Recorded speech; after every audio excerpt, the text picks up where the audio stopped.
connection? There's usually a lesson. A lesson learned, yeah. Caleb? Often starts with once upon a time. Is that myths or Well, is that's fairy tales, but it could happen in myths. Okay. But one for myths is animals can talk.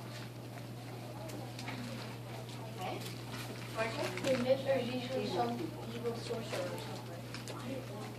And that's what happens in myths, or is that what fairy happens tales. in fairy tales? It's usually like the story from a long time ago. So as it comes out. To be. The title is The Crystal Pool. It's a Malaysian myth. And looking at this picture over here, can everybody see the picture? No, we can't. Why are you sitting behind? Does anybody have any inferences on what they think came to be? It was like Blazing the globe blue, roaring in the ears of dry lands.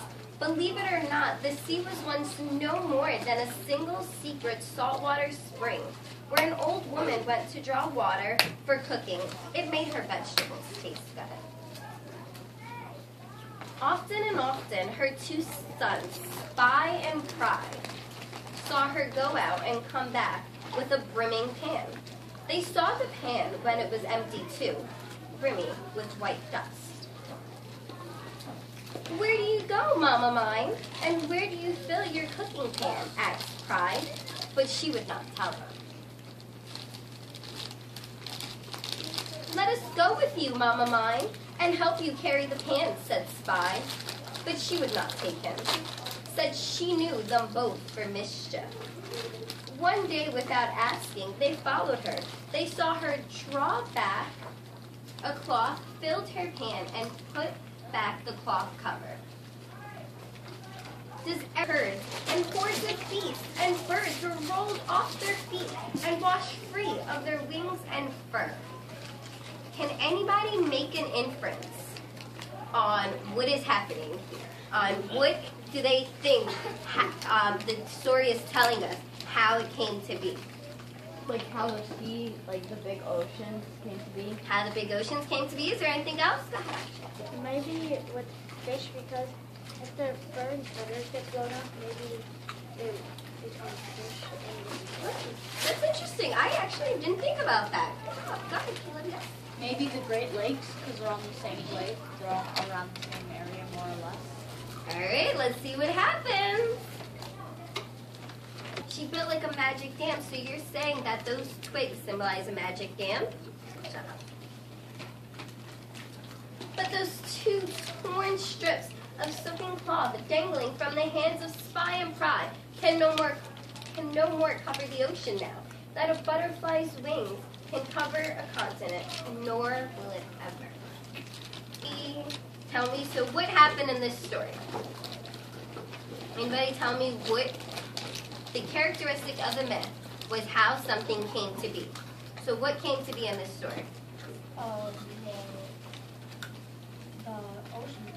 The ocean. The ocean and the sea came to be, yep. So today, I would like everybody to think about how, in this myth, how the ocean came to be. Take 2 seconds to think about how this myth said the ocean came to be. Can anybody tell me, in this myth, how the ocean came to be?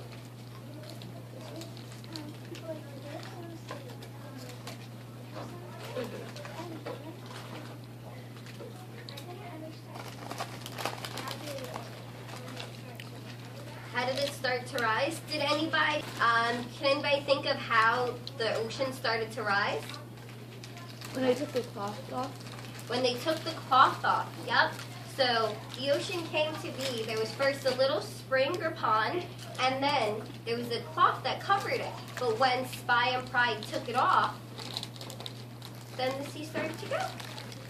Okay, so myths have computers back in the day? No, they didn't have computers. They didn't have science.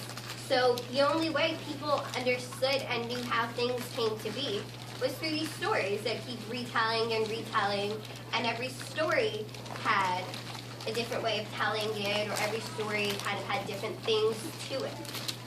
And that's what a myth. Does anybody think that, we see that these myths have had a great impact in these people's lives in explaining how things came to be? Do we think stories today have an impact on how things come to be? No. No? You don't think so? No. No? Do you think stories impact your life at all now? Well, I think most stories are mostly fiction now. They're mostly fiction now, so there's not a lot of nonfiction now? Well, there still is nonfiction, but not as much as we read.